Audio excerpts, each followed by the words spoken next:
In 3, 2, 1.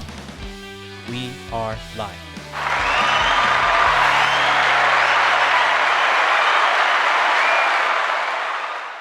Season 3.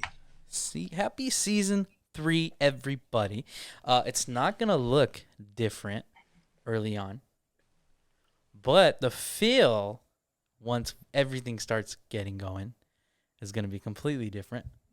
Oh, 100%. The grind set. We're going to be having some good stuff on this season. Absolutely. You just watch. Absolutely. You just stay tuned because it's going to be really fun. So we got Movie News Monday coming out in June. Yeah. June 6th is the first episode. Do you want to share when we plan to launch TV Inquiry?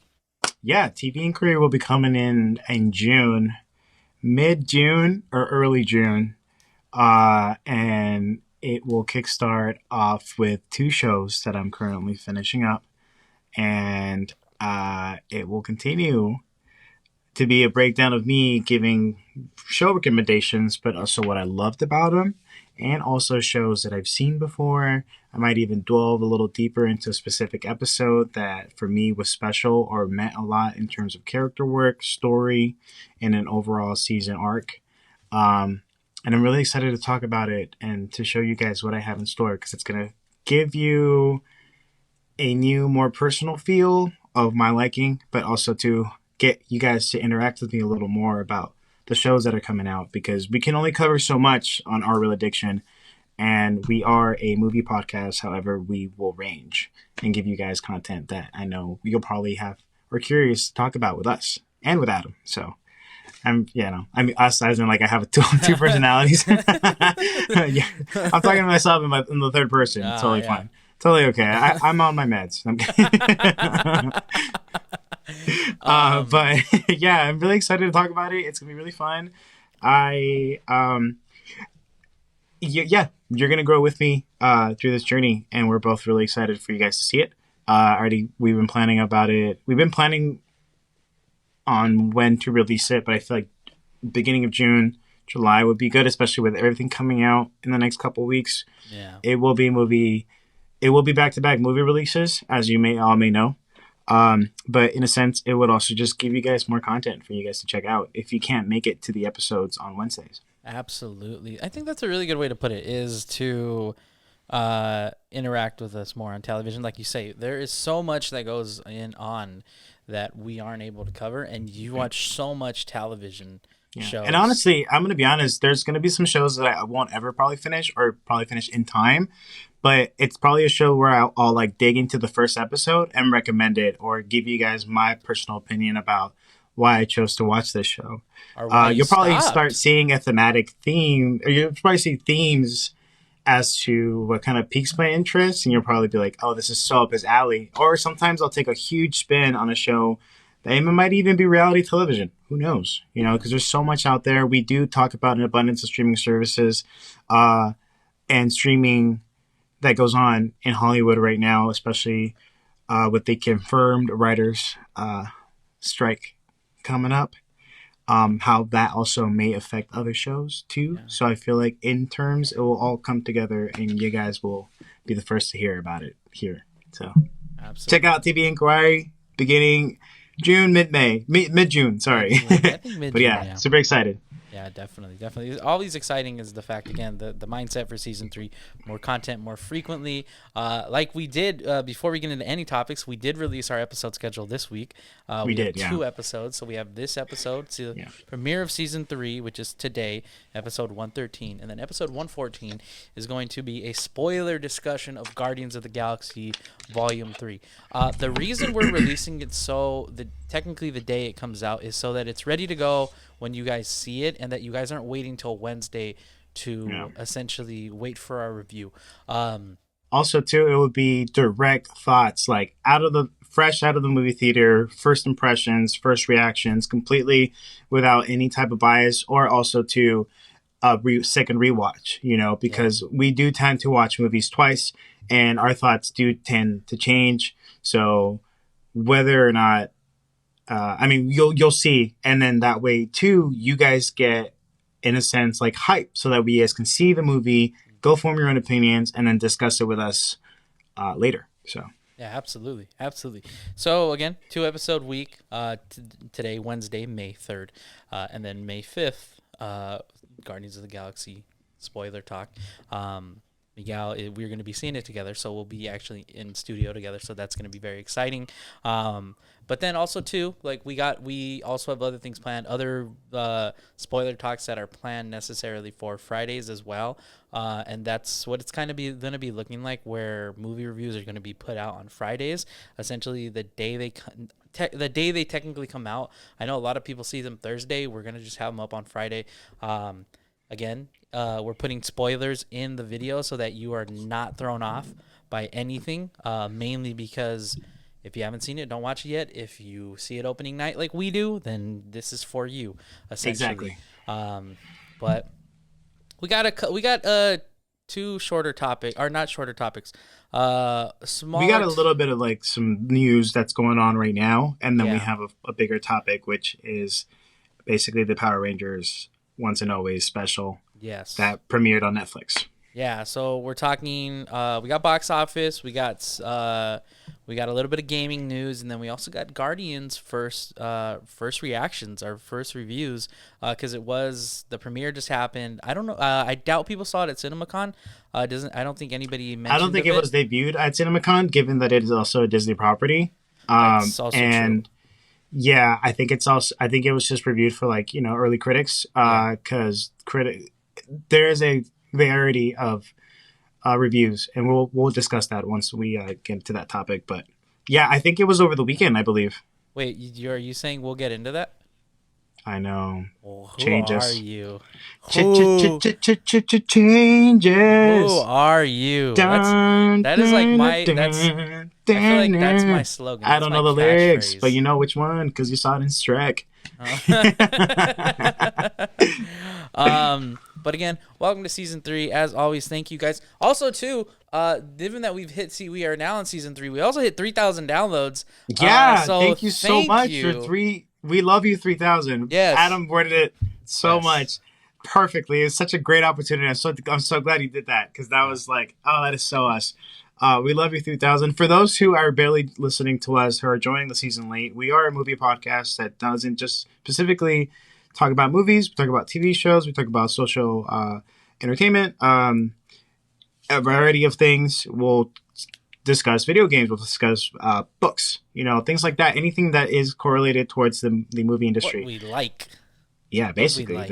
what we like. And Wow. I'm Miguel, And I'm Adam. and we are Real Addiction, and this is season 3. Season 3, baby. You want to go ahead and get right into it with the box office? Give me the box office. All Absolutely. I haven't checked up on the box office, so I'm excited to see what the top 5 are. There is definitely some surprises with who a film has re-entered the top 5 and it hasn't been in the top 5 since 1997. Top Gun Maverick? No, unfortunately not. I don't mean to crush your dreams. Rip. I know. Rip. That would be nice though if Top Gun. That is so funny if they like re-release it and it just goes back to being in the number top 1. Coming in at number 4, or excuse me, coming in at number 5 is John Wick Chapter 5, or John Wick Chapter 4. I can't talk. Coming in with $4.9 million. That brings up the grand total to $402 million. So it is over the $400 million hump. 176 million of that being domestically, and 226 of that international. being international. Yeah, I mean, awesome Impressive. sauce. Yeah, Impressive. definitely. Especially because I think personally, I feel like there wasn't that much buzz No. for John Wick Chapter 4. Like, Yeah. not even on the internet. There wasn't like many discussions. I think this happens all the time. Once movies released on streaming services, then the buzz gets picked up again for people that decided not to go see it and then they start voicing their opinion. That happens all the time. Also, too, specifically with horror movies, during the run of Scream 6, there was like praise. And then with its recent release, now there's like, this was a bad movie. yada yada yada. I can't believe they like sideline, legacy characters and all this stuff, and now there's a discourse. But go watch it. You're already paying for the streaming services, and it's there, so watch it and inform your own opinion. Don't be. Unfortunately, I was just having a conversation, and super sorry to tangent, but a friend of mine and we were talking about how he admits to be easily influenced by people's opinion on either TikTok, Instagram, Twitter when it comes to movie discourse. And how most of the time that prevents them from watching a movie or a show. Given the fact that TikTok is such a heavy influencer, and the common phrase of like, oh, I saw this on TikTok, or this guy on TikTok said this, or this girl on TikTok said that, or all this stuff. It's kind of crazy how really words do, in a sense, matter here, and how much that can really negative impact a movie or a franchise or a streaming service. Absolutely. And it's just, it kind of blows. I mean, it's been happening, but the fact that some people really do take into consideration online's opinion and strangers and everything, and they apply it, and it's like, oh, that could really make or break. So. No, yeah, definitely. Like you say, it's so insane how not small opinions, but opinions on social medias affect what we indulge in when it comes to media, whether it's a movie, television, a show on Netflix, any streaming show, streaming film, and even things we purchase. It's just like like even products. It's just like, oh, it's a bad product. We don't buy it. Based on those who are influencing us, so it's just like definitely insane. Obviously, again, I think the biggest thing we advocate on this podcast is make your own opinion about films and TV. It's just like at the end of the day, I want someone to like make a satire, and I feel like they already have, but make a satire on like like the generation that's going on with social media right now, and kind of like put them in like a horror movie comedy where they're like, oh, this influencer, you're getting chased by an influencer, oh my god, and like you have to survive. Yeah. I don't know. In my head, it seems a little bit more clear and funnier, but maybe not when I speak it out loud. No, yeah, I get hey, what you mean. Pitch the idea, Yeah. write it down, I guess. Yeah, definitely. Coming in at number 4 is Star Wars Episode 6: The Return of the Jedi.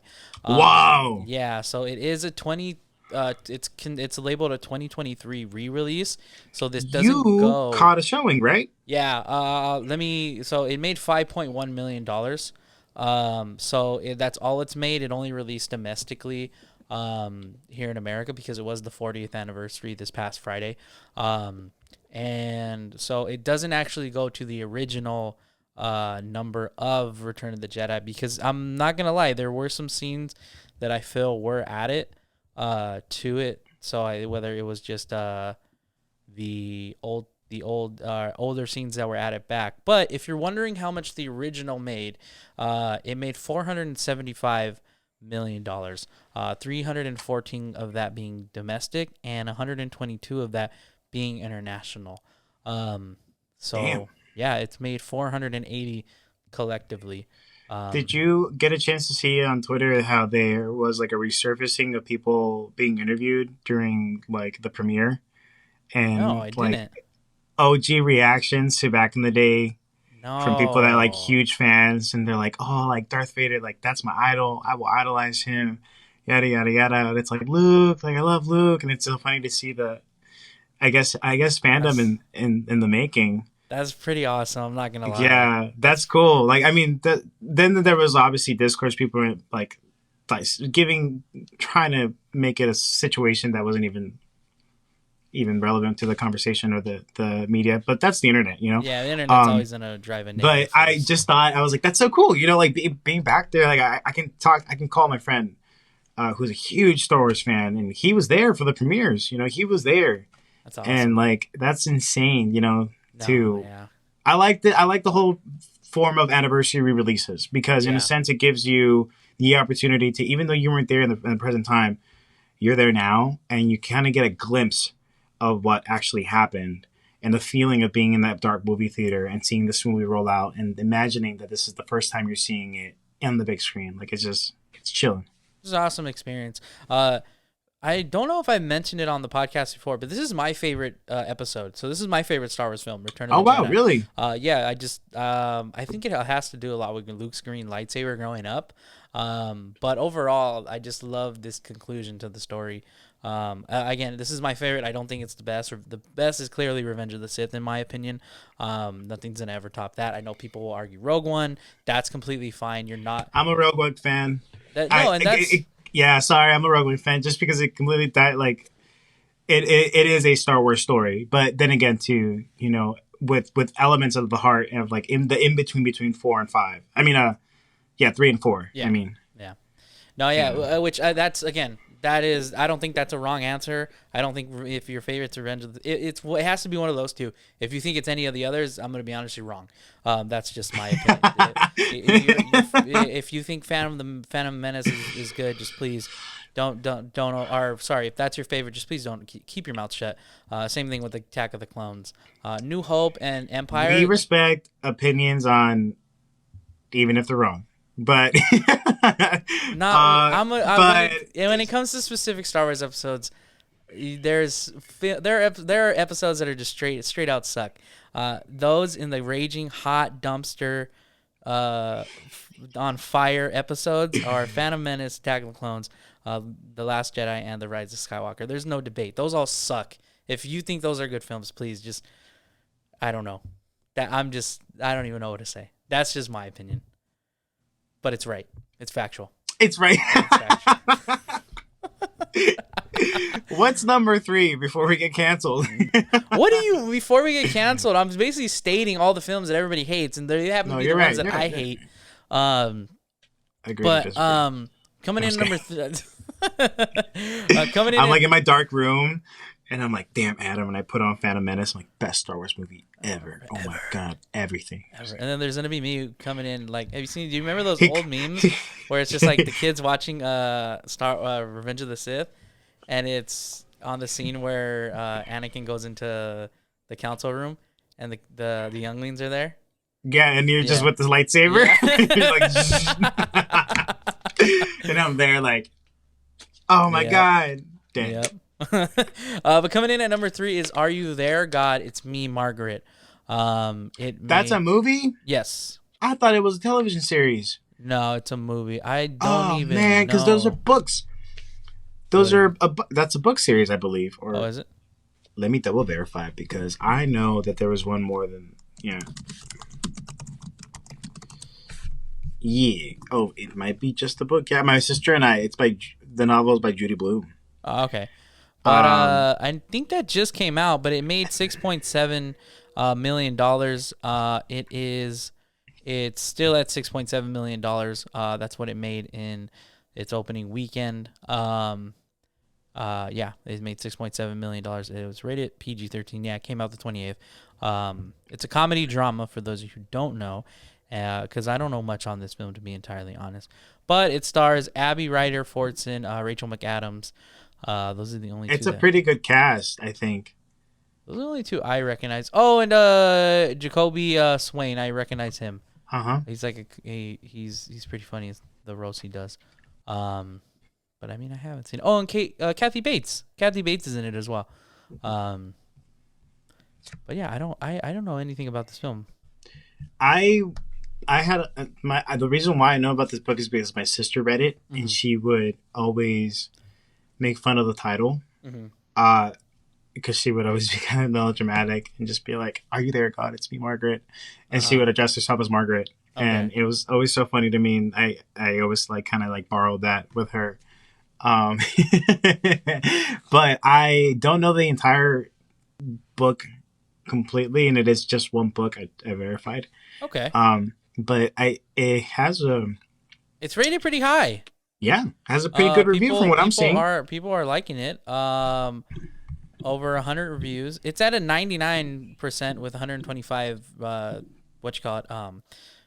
thermometer, and a 94% with the audience. It's only 100 plus reviews, but I'll read you the synopsis. An 11-year-old named Margaret moves to a new town, starts to contemplate everything about life, friendship, and adolescence.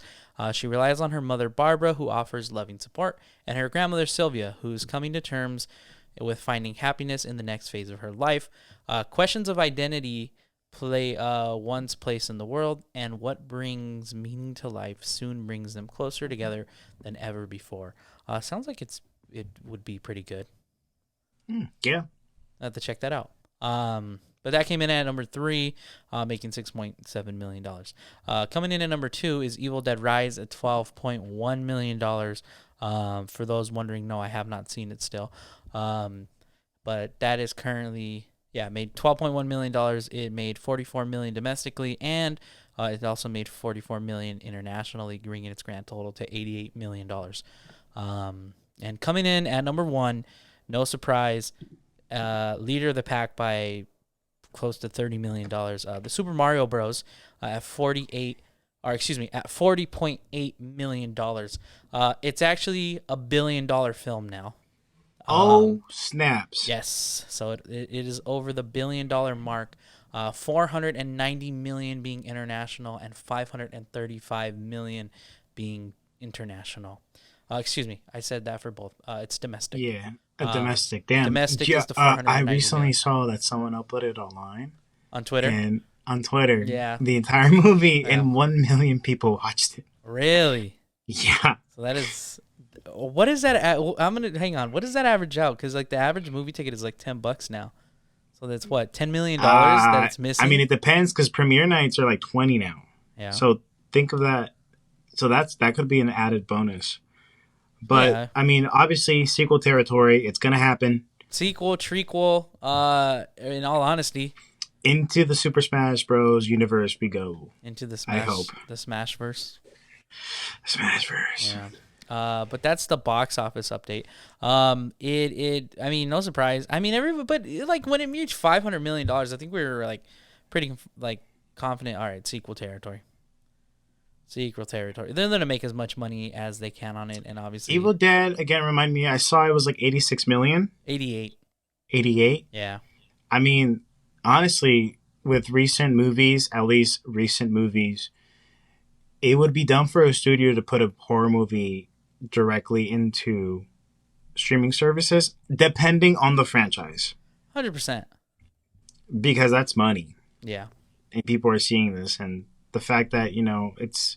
I mean, it didn't debut on the first during its opening weekend, but it's still on a top second, Evil Dead Rise, and it's probably going to continue there, maybe go down a third by next week. Oh, definitely by next week because of Guardians. Yeah. Yeah. No, it won't get knocked out. It came out 2 weeks ago now. At the time. Now to see if, I mean, Guardians can knock out Mario. I will, 100%. But funny enough, though, I mean, Chris Pratt versus Chris Pratt, so man's making money. Chris Pratt is knocking out Chris Pratt at the Chris box Pratt office. or Chris Pratt. Damn. Yeah. But a little bit of gaming news. Take the lead on this one because this one's news to me. Yeah. So there's kind of like an asterisk regarding this number. So Sony is the first company to sell 500 million home consoles after PS5 success. PlayStationLifestyle.net actually reported this. It was posted by Paul Tamburro. And he went on to say, Sony has reached a milestone in the gaming industry, becoming the first company to reach 500 million home consoles sold. This news came after the latest PS5 sales update, as the console surpassed PS4 sales on a time-aligned base. Broke a record previously held by the PSP, and has saw its sales rise by 500% in Europe. Nintendo still has Sony beat in total console sales. That's what he was stating. This new stat makes Sony the front runner for in-home console sales as the PS5 continues to go on from strength to strength in 2023. However, noted by Game Radar, the stat doesn't take into account sales of household consoles. If all consoles are to be totaled, Nintendo would still be the front runner. Is still the front runner given the success of the Switch and its DS systems. Crazy. Which makes sense because the Switch and the DS were ahead of its time. Even the PSP was super ahead of its time. Please bring it back. Imagine a PS5 version of the a PS5 version of the PSP. Does that make sense? There's kind of one, but it's not really what you like. It doesn't really work all that well. Apparently Sony is. There are rumors circulating. I don't know how true it is, but because I follow a lot of gaming news. Apparently Sony's trying to revive the PS5, or excuse me, the PSP. They're trying to make a updated A version. competitor towards Nintendo Switch, I believe, maybe. Well, yeah, obviously, because that's an untapped market. It would be. I feel like it'd be kind of hard considering to have a powerful gaming console. To have. Well, the thing is, for example, there's a Switch Deck thing. For example, for people that play on PCs, my roommate has it. Shout out to Brian. He bought one, and literally everything that he can do on his computer, he can do on that. And it's a pretty massive thing, and it honestly reminds me of the Switch, but like in a higher capacity. But you can definitely add more gigabyte to it. I think he has like a terabyte on there, maybe two. He has 2 terabytes, and he has a couple other things. It's not as top like gaming graphics card level, if that makes sense. And I'm just finding this out through him because I don't know anything regarding PCs. But in a sense, if they can replicate that in some way, shape, or form for the PSP, an updated version of that, then I feel like anything's possible. No, absolutely. A little bit of other gaming news. Fallen Survivor has also come out. I haven't had a chance to play it. I've seen a lot of gameplay for it. Looks absolutely It's because fantastic. you're still waiting for it to download, isn't it? No, download it. Oh my gosh, ridiculous. 150 plus gigabytes. I heard really good things about it. I heard that they perfected the lightsaber. That's what I've read too. Is that a lot of people are pleased with the lightsaber combat in this sequel. I'm pretty hyped. I'm still playing Resident Evil and God of War and Hogwarts Legacy, so this is on a nice. Yeah, I'm jumping between The Last of Us Part 2, Resident Evil 4, Hogwarts Legacy, and those are my top 3 right now. Yeah, I mean, because how much have you been playing your PS5 since you had it? Oh, dude, it saves me so much money. It's been saving me so much money. It's a great investment because you just become a hermit. You just stay indoors and you just watch the sun go up and go down, and you just still glued to the TV. Super healthy. Definitely recommend. It's an awesome but it's so much fun. I mean, you can do so much with it. Yeah, you can do so much with it. I will go on live and say that I regret not getting the disc version. However, However, I'm okay with it. Because, I mean, at the end of the day, I just don't have space, like physically, to be putting all these DVDs and stuff. And I can make room and stuff at some point, but I'd rather just have everything digital for now and be okay with that. So it's a lot more convenient to have it more digital. Me personally, I don't feel like I own the game unless I actually have the physical copy of it. So it's like me with reading a book. Like I can't read on the Kindle or on my phone or like an audiobook and thinking that I feel complete or like satisfied by putting down a physical copy of a book and turning the last page. It's like those are like almost like the rewards of like owning the book. It's just like those are like, okay, I finished that book. That's how I am with games. Like I finished that game. I finished that game. I'm still working on that one. So it's just like, but I mean, again, I haven't had a chance to play it, but I'm super excited to play it because again, it looks fantastic. And then there was that awesome promotion for it where Luke was in, or Mark Hamill was in the promotional mart with I forget his name. It's Cameron Monaghan. Monaghan. Is it? Yeah, Monaghan. Yeah, Monaghan, I think. Yeah, Monaghan. Yeah. I'm so happy. Great guy. Love that guy. Yeah, he's fantastic as Cal Kestis. I am happy they really used his face in the game because if they ever want to bring Cal Kestis over to live action, he's the voice and the look. It has to be him. I bet he's hoping on it. I bet. There's no way there's like, hey, by the way, at some point, can I just like join it? Like, in future movies, that'd be great. I know you're gonna make me want to download it. Which one? The first one? Well, I have. What's the first one called? Play Fallen Order. Fallen Order. So I have Fallen Order on my PS4, but I don't have it on my PS5. Is it the disc or is it digital? It's digital. You can play it on your PS5 then. Okay, that's Yeah, what I'm gonna do tonight. yeah. I have that is honestly one of the best game experiences I've ever had. In terms of story mode, because there's not Story, multiplayer, is there? no story. Yeah, it's just pure storyline, but it's one of the greatest storyline games I've ever played. That I've never been fully like satisfied with the game other than like with Jedi Fallen Order, probably Jack 3, definitely actually Jack 3, God of War 4, and Uncharted 4. Um, Uncharted those 4 are is such like, a good game. Oh my god. yeah, like Uncharted those, 2 Among Thieves is a top favorite, yeah, and Uncharted 4 is a close second just because of all the nostalgia. yeah, And that's another game that I'm jumping between as well. I'm jumping between Uncharted 4 and then Uncharted The Lost Legacy, which focuses on Chloe Fisher. And honestly, I love the game. yeah. It's so fun. It changes, and Sam Drake is in it, Hmm. voiced by Troy Baker, which I'm glad because I felt like I didn't get enough of Troy Baker in Uncharted 4, and to see him kind of like continue on with his was great. And I've yet to finish it, but I think it's only because I know I could have finished it in one sitting, but I didn't want to complete. I didn't want to complete the story Yeah, because I was just like, no, let me hold on to this character a little longer. yeah. And then a little bit of last gaming news. Apparently, Spider-Man 2, Marvel Spider-Man 2, which came out, the first one came out on PS4. Apparently, that is 100% confirmed for 2023. I think we talked about it a little bit Oh my god, we're earlier gonna get this Venom. year.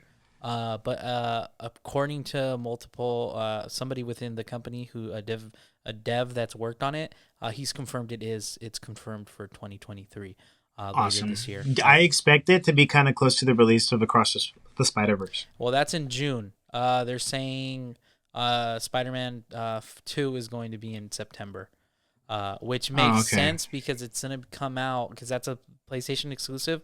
Sony's doing that in release to rival one of Xbox or Microsoft's games. Is That it Halo? No, I forget what game it. I don't know what game it is, but it's going up against that because I'm assuming they're trying to murder this other game, because they know people are going to be playing Spider-Man 2. Um, I mean, of course, the success of the first one is fantastic, and it's even Miles fan- Morales was yeah. a good runner-up too. That's a game you still need to play, Miles Morales. Uh, And I have it downloaded, so it's fantastic. It's not. It's essentially a copy and paste of the first one, but in Miles' story. But it is just so good, so good. If it ain't broke, don't fix it. That's literally what they did with this. Um, but yeah, period. that's gonna do it for the video game news. If you want to go ahead and take the lead on this next topic? Yeah, early reviews for Guardians of the Galaxy Volume 3 are out. A couple have voiced. Grace Randolph had actually voiced her opinion. I follow her on Twitter. I believe same thing with John Campia. They both released their statements about the review. Grace Randolph stated that she liked the movie. She just felt like that James Gunn should exclude his friends and family from incorporating them in the movies a little more often, Mm-hmm. a little less often. I correct myself, which in retrospect, fans were heated that she even referenced that. But she said that overall, it's a solid film. It's a little messy in the storyline, and that's something that is continuously being an issue for this movie. I have two articles pulled up. One's by Forbes, which one rates the early reviews on the tomato meter for the movies and the MCU prior to that. Guardians of the Galaxy Volume 3 lands on the 19th spot with an 82%. It's followed up. It goes up to to 1, but Ant-Man is actually 83% higher than Guardians of the Galaxy Volume 3. 80 or 80? However, on Tomato Meter, for people that are members from the Washington Post to the Associated Press to Mashable to Little White Lies, people are saying a little bit of both. There's Volume 3 is a messy, overstuffed finale, but you really question whether Gunn's heart is in it.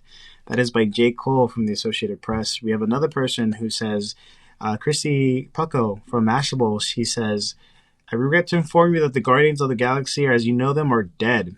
What remains in the Guardians of the Galaxy Volume 3 are flickering remnants of fun times, but mostly maudlin bull. Yeah. Which is, I mean, everyone has their opinion. Most of it, one of them's calling it a manic clawing for cool. Other people are saying it's the best film of MCU to date. Its Gun's swan song is a bit messy, sporadically absorbing odyssey that effortlessly ranks among the MCU's most original and uneven entries. Uh, Other people are calling it a mega movie loaded with wildly colorful characters, crazy creatures, loads of whimsy, dramatic intensity, lustily detailed world building, and kaboomy blasts of explosive, sometimes chaotic action, and a surprising amount of emotional heft and heart. Mm. So, at its core, so far, is that the movie has heart. It's a little messy in storyline, probably has a lot going on, but it is, in a sense, I mean, I don't even know how to help me with this because I don't know. I mean, like obviously, people. It sounds like they're liking it, but they are admitting that there's a lot going on in this film. I think we kind of expect that, considering one, it is an ensemble cast. We do, and you have the additions of Will Pelter in there, and you have to wrap up a storyline that is solely focused on Gamora. While still having to do on Gamora, and obviously the story is heavily revolving around Rocket Raccoon, as well as his original, his origins of what happened, how he became tested on and all that. I'm gonna be honest, like reading it, it just like I feel like at this point, it like people post reviews on Rotten Tomatoes simply just to hate films sometimes. Again, I mean, it doesn't it okay.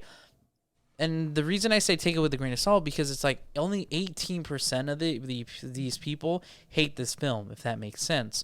Yeah, wait until the audience score because I feel like the audience is mostly what it's about. To be honest, granted, too, there is, and this is the topic we've had on the previous season of our Real Addiction about superhero fatigue, MCU fatigue, where the critics themselves are tired of the MCU and their entries. And whether or not it will eventually change or remain the same. Yeah. Yeah, 100%. I mean, like, again, the conversation's going to come up now because this is the first real, like, superhero project that it feels like we've had in a while now. I can't, what was the last one? Oh, well, Shazam, but not even really. I don't want to say I don't count that, but it's not in the established territory of what the MCU is. I don't feel that with the DCEU only because they're not really established in what they've done. The MCU, on the other hand, their projects have been hit or miss, but I feel like that's kind of how it's always been. Or maybe I'm just feeling it more that it's, they're more missing than they're more hitting. However, I mean, I'm excited for this film.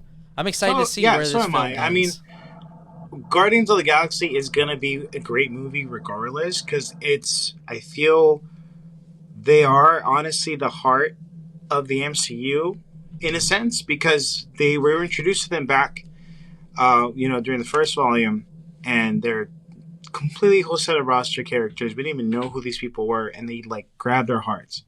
The sequel came out, and then even them being kind of a major player, and also being a reason part why as to how Thor came to be, together with them and joining the Avengers and everything like that, battling on Earth versus Thanos. That's all eventually, they are kind of like the glue. Yeah. I feel like also, too, a lot of influencers that, whether it was Brandon Davis, John Campea, anybody else who's seen it, had always said, like, it, for the most part, it sticks the landing. They all enjoyed it, which, again, John Campea is somebody I tend to, he knows how to put a lot of the things I think of into words. I feel like a lot of his things, how he views films is kind of the way I do. But he overall has liked it. He overall liked it. Again, it's just like I feel like either way, like at least for me, these reviews mean nothing only because I know I'm gonna be in a theater on opening night, regardless of what people think about this film. Mainly because that's how much I love the Guardians characters. That's how much I respect James Gunn's craft as a filmmaker. And as a writer too. Yeah, absolutely. And I think another thing too is what people are forgetting. This is his last film with Marvel. After this, he is fully committed to the DCEU. It's just like, and he's been the last couple months. if his last day was essentially the premiere. Yeah. That's probably his last day. Having any obligation towards Marvel. So it's just like Yeah. he is now the head of Warner Brothers studio, or the DC's extended universe, and it's just like this is it. So it's just like I expect there to be a big send off. It's just like this is his first film since the Suicide Squad 2 years ago. So it's just like I'm Which he excited did to see. fantastic in. Oh, absolutely, Like, completely. absolutely. So I'm excited to see what this film is. I don't care what these idiots on Rotten Tomatoes are saying. A lot of them, let's be honest, a lot of them tend to be that. I'm not. I just think they're dumb with the way. I honestly feel like most of the reviews by Rotten Tomatoes is like very pretentious. Yeah, 100%. Where they're like, they think they're just way above this film, and it's like, dude, just go into the movie and enjoy it. Like, I feel like that's the best way to if like, for example, like future us become like essential, voice of reason people look up to, our reviews, etc. I would want to have that type of credibility where this is someone, for example, like Grace Randolph, John Campea, Chris Stuckman, who go to the movies to have fun, not to dissect something and tear it apart. Yeah. Because then there's no fun in that. No, absolutely. There's no heart. At that point, you're just like, do you even like the movies? Yeah. And there are people who go into films simply to hate them. Yeah. And it's like it's a shame. Granted, you can monetize off hatred on the internet. It's given. It's done. But it's not the best way. I don't believe. No, 100%. I think again, I think like if you're gonna see this film, make your own opinion. That's the biggest thing we always advocate is just make your own opinion about these films. Because at the end of the day, just because somebody hates a film doesn't mean you're not gonna love it. What somebody thinks is the worst film ever could be your favorite film. I have many of those where it's just like I love these films, but I know name one. Yeah, it's just like no, name one. Oh, name one. The Amazing Spider-Man 2. It is hot flaming mess, but I love it to death. I love it for what it is. It did give us one of the tragic. Yeah, it did. Scenes is for a superhero ever. Overly hated? Absolutely, but it is not one of the best comic book films ever made. Scooby-Doo 2: Monsters Unleashed. Critics had a lot to say about it, but I, till this day, love that movie.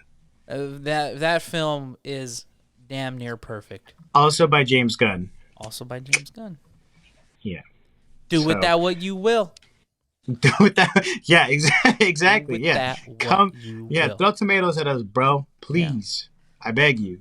I mean, ready to the final topic? Because I do believe it is a little independent film called Power Rangers, Once and Always. Yeah, it's as one would say, it is morphing time. I don't know really where to start with this. You like that one, huh? I hate that. You like that one, huh? I wanted to. I still haven't seen it. I'm so happy about it. Anyway, we're not talking about that movie. What film? Well, you said it's Morbin time. I said it's morphing time. I thought you were talking about Morbius. No, you heard morphing time. I said it's morphing time. Oh, okay. Yeah. But I don't know where to start with this. Your first reactions. It's obviously cringe. It is so cringe. Okay, that's what he says. Hang on. It is nostalgic, and it is so good to see a lot of these second generation or second team Rangers back on showing up. It is so nice. It is a little weird because this was filmed prior to Jason David Franks' unfortunate passing. Don't know why he wasn't involved. Don't know why Amy Taylor Johnson wasn't involved. I think it's Amy Jo Johnson. Oh, excuse me. Yeah, Amy Jo Johnson. Excuse me. Or even what the heck? Austin St. John. So it's just like I don't know why. I was confused as well. Especially too because I didn't know that it was filmed prior to that. Yeah. Prior to his passing. Mm-hmm. However, I felt that there was a lot of closure here with a specific character, a specific person. Yeah. Which ultimately The synopsis reads as the Rangers come face to face with a familiar threat from the past. In the midst of a global crisis, they are called once again to be heroes the world needs, which is very vague compared to what the story is actually about. It is essentially a long episode It's an of hour Mighty episode. Morphin Power Yeah. Rangers. Continued. Its writers are Becca Barnes, Alvin Dale, Haim Saban. But that's credits to Saban.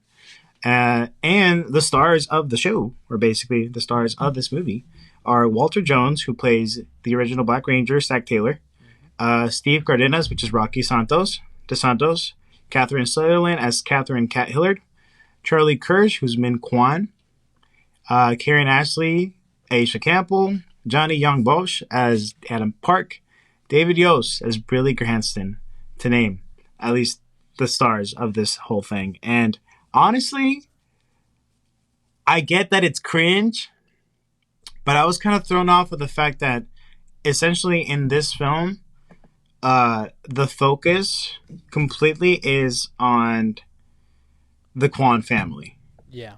the Yellow Ranger.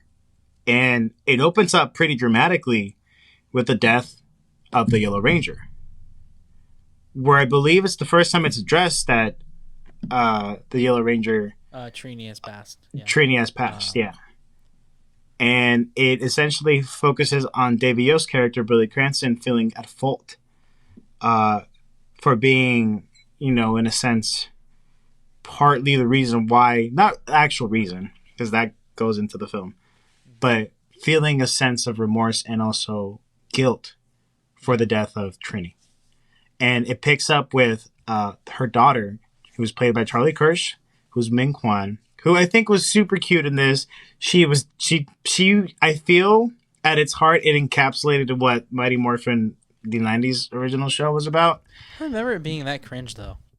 I went into a rabbit hole after seeing the movie. Okay. And I went on YouTube and then I was like, let me just watch it because it's on Netflix. Yeah. The whole original show. There's a bunch. And I picked up like right before season 2, I believe, where, Jason David Frank gets introduced before. And there's one episode where Billy and Kimberly switch minds.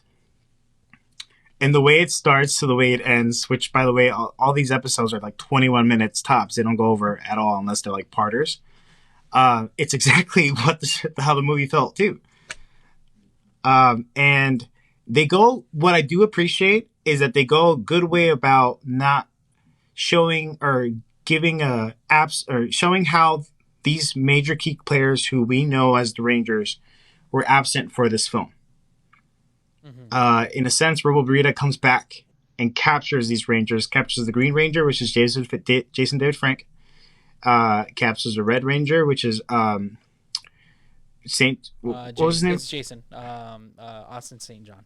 Austin St. John, and Amy Jo Johnson, Pink Ranger Kimberly. Those three characters get abducted by Robo Rita, along with other characters from the franchise as well. Yeah, in a really cool way. Touch. Yeah, it's a nice touch because it includes everybody because we saw Dino Thunder there. We saw SPD. We saw Lost Galaxy. Yeah. We saw Turbo on there. Yeah. We even saw Zeo. Lost in Space. And and that's cool. And like in the coolest way, where it made me feel like, damn, I want to collect these toys again. Yeah. Because I had the collectibles. Like, we also saw newer ones because there was a couple of them, and then I want to say it also included. Okay, so Mighty Morphin Power Rangers is the first American Power Ranger to come to the States. So there are seasons in Japan that are prior to Mighty Morphin, which so we saw some Super Sentai teams a part of that as well. So that was pretty cool. I am nowhere near familiar with Super Sentai the way I am with the Power Rangers in America. But there were some in there. I could be wrong, but I think there might have been a Beetleborg in there as well. It did seem like there was couple things that wasn't Power Rangers in there. Also too, I don't know if it was intentional, but one thing that immediately I picked up is the space station that Adam and Aisha work for is SPA and not SPD. Yes, I saw that too. So I wonder if SPA is gonna be like the early days of SPD, because that's Space Patrol Space Authority as opposed to Space Patrol Delta. Yeah. They don't mention it, so I don't know if that's the early roots of SPD. I think that's kind of cool because the or the tags, the badges were very similar to SPD style. Um, Essentially, there are 29 seasons of Power Rangers in America. in America. Yeah, Okay. starting with the premiere, which was August 28th, 1993, and that ran for 60 episodes, at least for its first season. The seasons were a lot longer. Yeah, seasons were a lot longer. Granted, again, too, these episodes are 21 minutes tops, meaning they probably shot this within a year and had all this content. Well, a lot of so if you don't know, majority of Power Rangers fighting scenes when they're actually in the Or suits, reruns. yeah, they're the Super Sentai shots. That's why you can tell it's from Japan. So it's just like maybe it was shot in a year. I'm honestly thinking like maybe 3 to 4 months. Yeah. You know, I've always wondered, like, who was actually behind the suit during the scenes. Because I fell into this rabbit hole. I was going behind the scenes, and essentially there is a story arc where the seasons basically cross over. And there's episodes where there's like to the 10th power, where it's a Mighty Morphin like Power Ranger, like special for the Red Ranger specifically, where incarnations come back. Different Red Rangers come back to help out that new current season's character because they coming up on a foe that's like too powerful for them and their team, right? But basically, seasons 1 all the way to 6, which start with Mighty Morphin Power Rangers, Mighty Morphin Alien Rangers, Power Rangers Zero, Power Rangers Turbo, Power Rangers in Space, are all the Zordon. Yeah, those are the arc. Zordon Chronicles. So essentially, Zordon was the leader of the team, and they talk about it in there where Zordon sacrifices himself. That's literally the last episode where he tells Andros to basically poke his sword.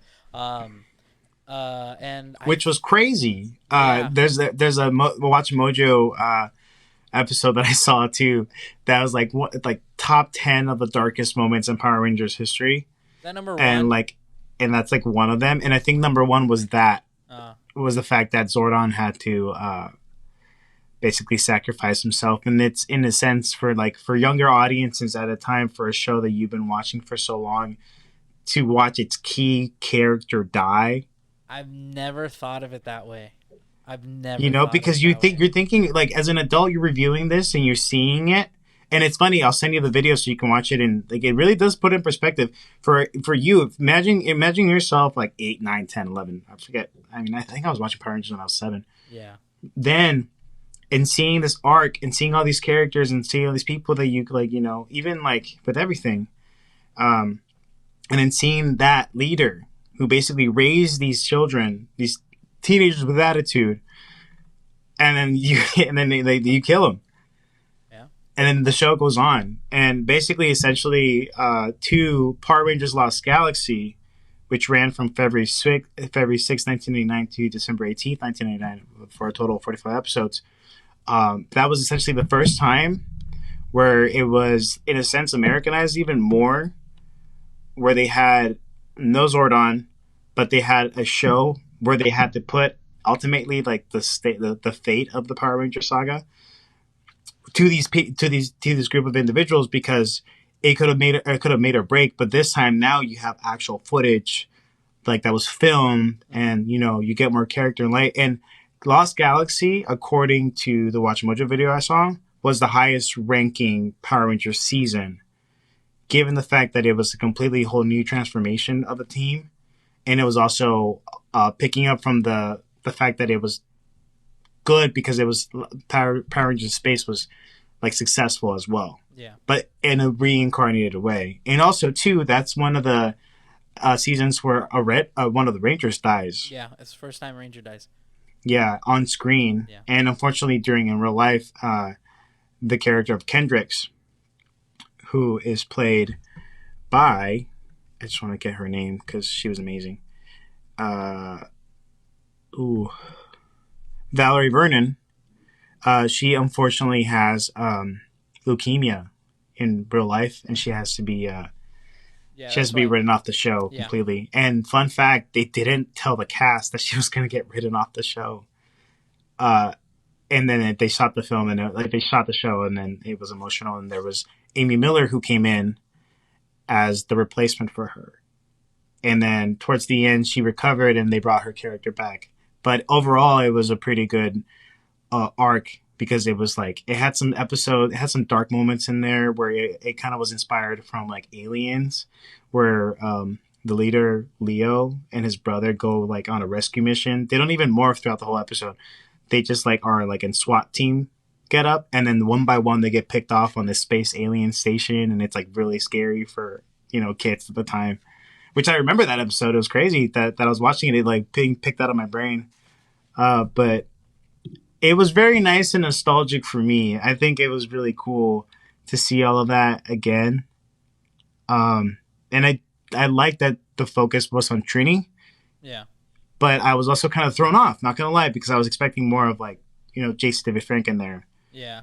Um, but what were you? What are your favorite moments? I guess of this, and also too, I was also I wondering which which season is probably your favorite.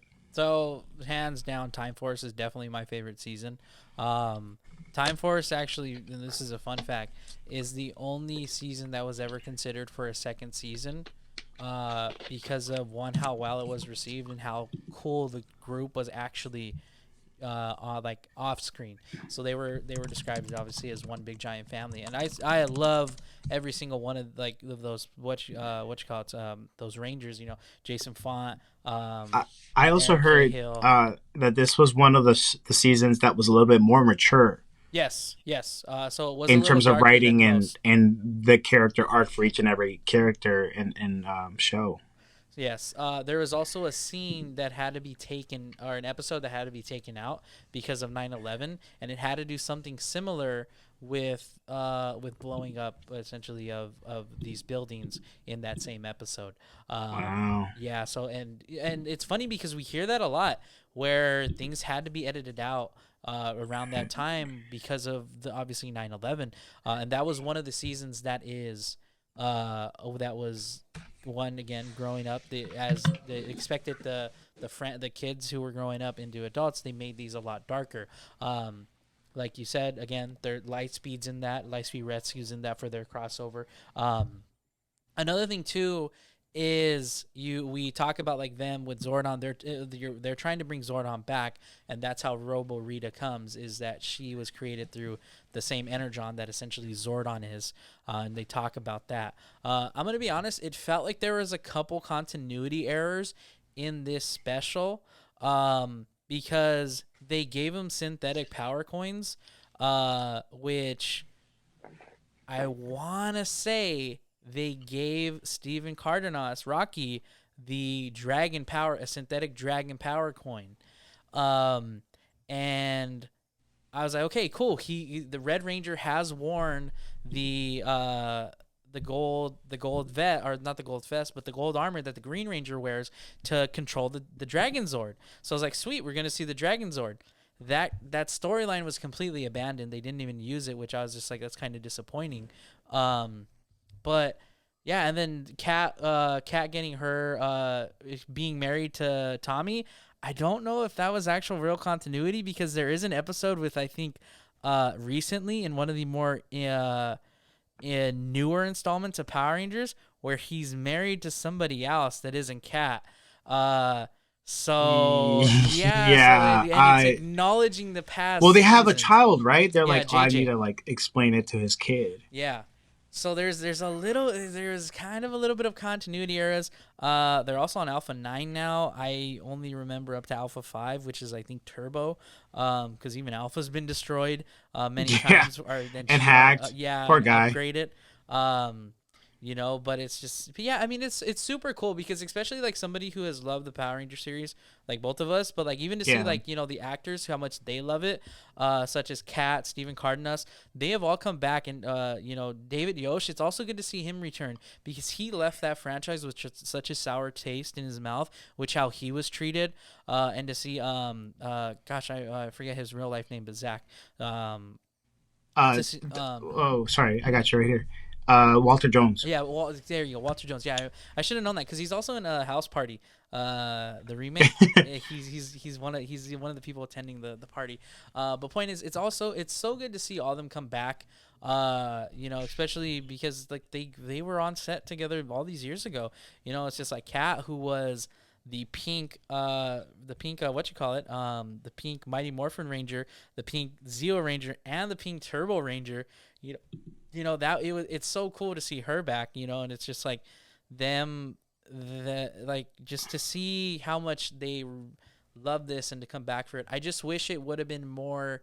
This is me complaining, obviously. This is me the nitpicking part. Whereas, like, I Yeah. wish it was more to the catered audience of people who grew up with this, as opposed to this newer audience. Because I feel like, yeah, Power Rangers, but the I stuff think it that kind of. I mean, that's funny you say that. I think it kind of did, but I don't.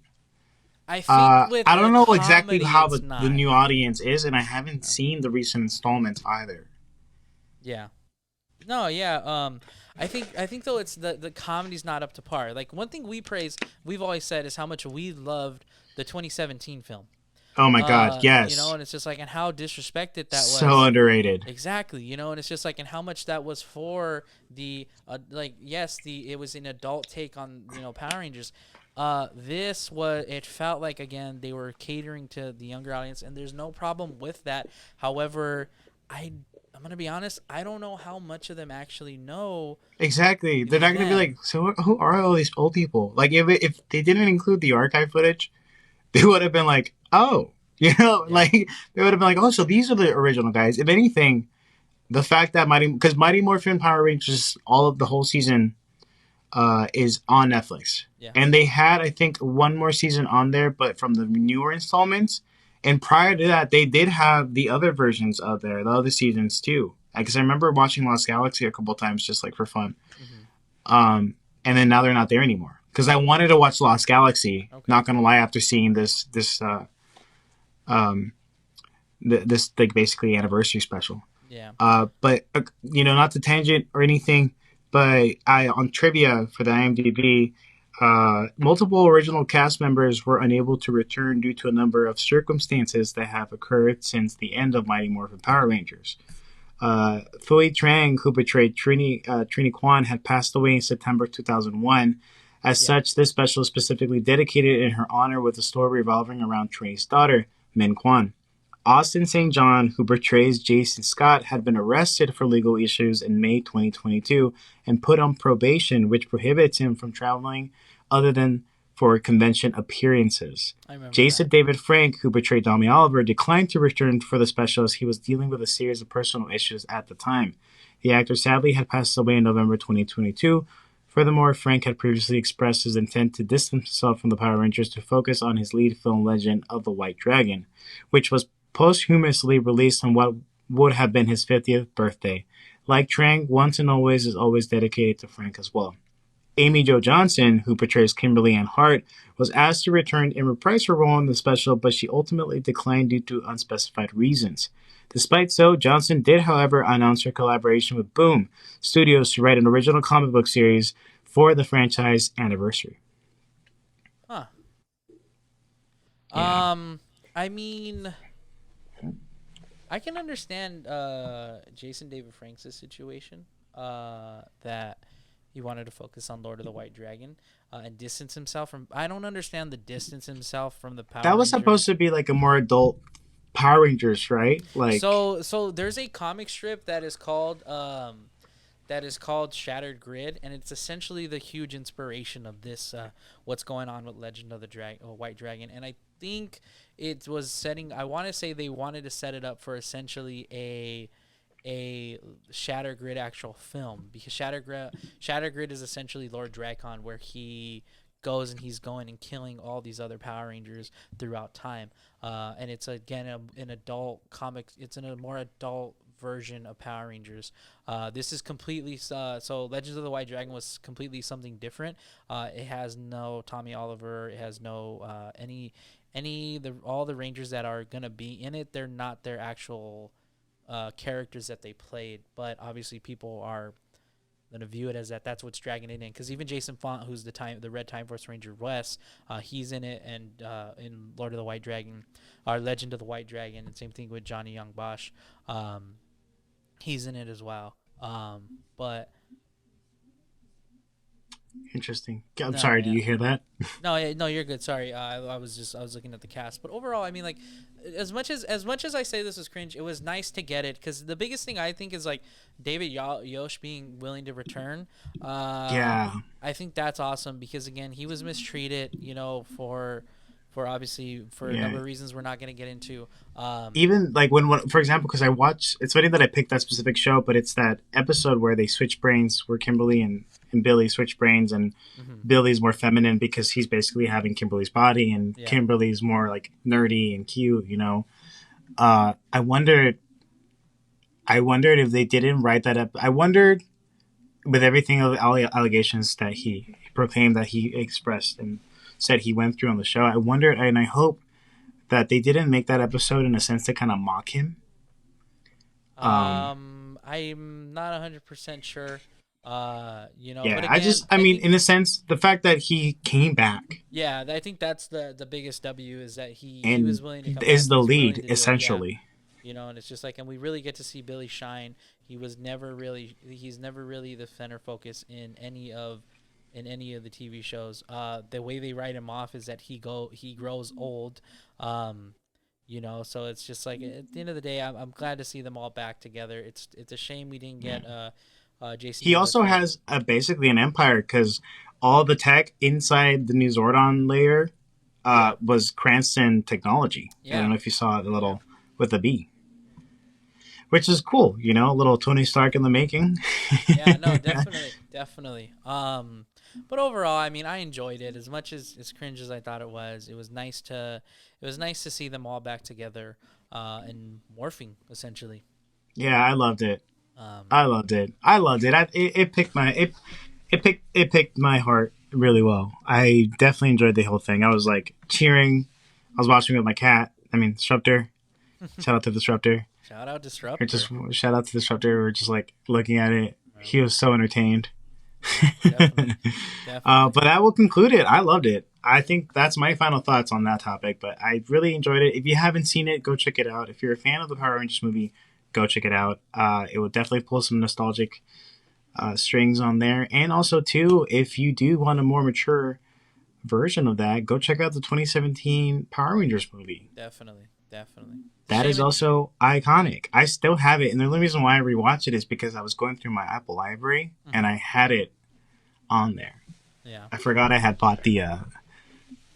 I think maybe I think you gave me the code for the digital download.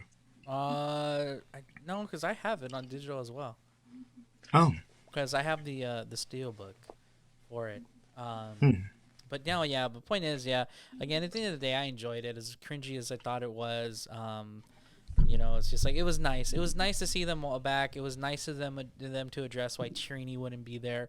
And it's just like, and it was nice to pass the torch to her younger sister, or to her daughter. For all we know, this can be setting up for her daughter to be in a later installment of the TV show franchise. I think that would be awesome, as Trini Kwan's daughter. Or a recurring character at some point, No, yeah, as like a definitely. mentor in a sense too. Definitely, definitely. But you ready to wrap this thing up? Let's do it. Yeah. Absolutely. Go ahead, sign us out. Thank you so much for checking out the premiere of season 3 of Our Real Addiction. Thank you for those who have been listening to us since the first season, who have been there weekly. We just can't thank you enough. We love you 3000. Thank you for getting us there in such a short amount of time. Even prior to season 3 premiering, we are so thankful to the bottom of our hearts. Keep listening to us. We will be dropping episodes now on Wednesday. with TV Inquiry coming in beginning June, mid-June as well. I know Adam has Movie News Monday coming in as well in June. So we just have much more content, much more focus. And again, we just can't thank you enough. As always, I'm Miguel. And I'm Adam. And this was episode 1 of season 3. Sig Parvis Magna, everybody. Sig Parvis Magna.